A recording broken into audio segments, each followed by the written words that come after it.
Welcome back. Well, when it comes to raising our children, many grandparents help out. Now, new research has found they're also starting to foot the bill.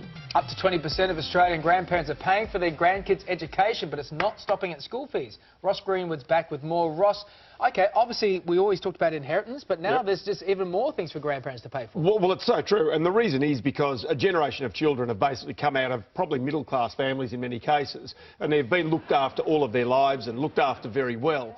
But when they've left home, they've almost wanted to have their parents' lifestyle immediately that they've left. And the difficulty we know is that house prices are very hard for young families to afford these days. And so this is where grandparents come in.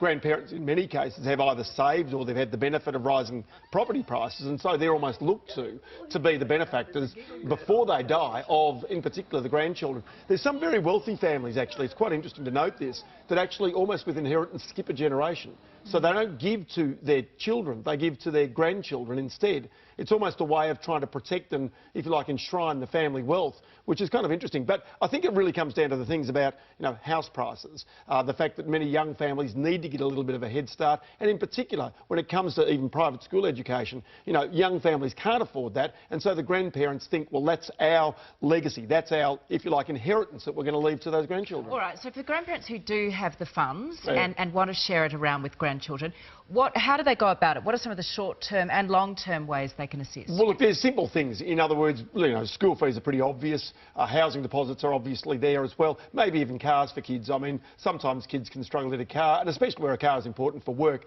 that can actually help out. You can hear education savings plan and investment bonds allow people to put small amounts of money away on a regular basis, and as a result of that, really give them an ability over a period of time to save for those children's education. Setting up superannuation accounts, that can be a small thing, or even stock market accounts can be another thing that they can do for those people as well. But just a small one here as well. There's one other rather darker issue to this that's never mentioned. That's called financial abuse. What you don't want is the flip of this, pressure being put on many elderly people who are getting into their 70s and 80s, who really don't have, if you like, I guess the emotional ability to be able to fight back against very strong young people wanting that money early. And financial abuse is a growing but very dark and very deeply hidden part of our community right now. I think we should that I think is a real issue that many families will confront into the future. Let's bring you back on that, because that's a really good topic. We'd love to talk more about that, Ross. Thank you so much. And if there are any grandparents out there interested in more information, just head to seniorsfinance.com.au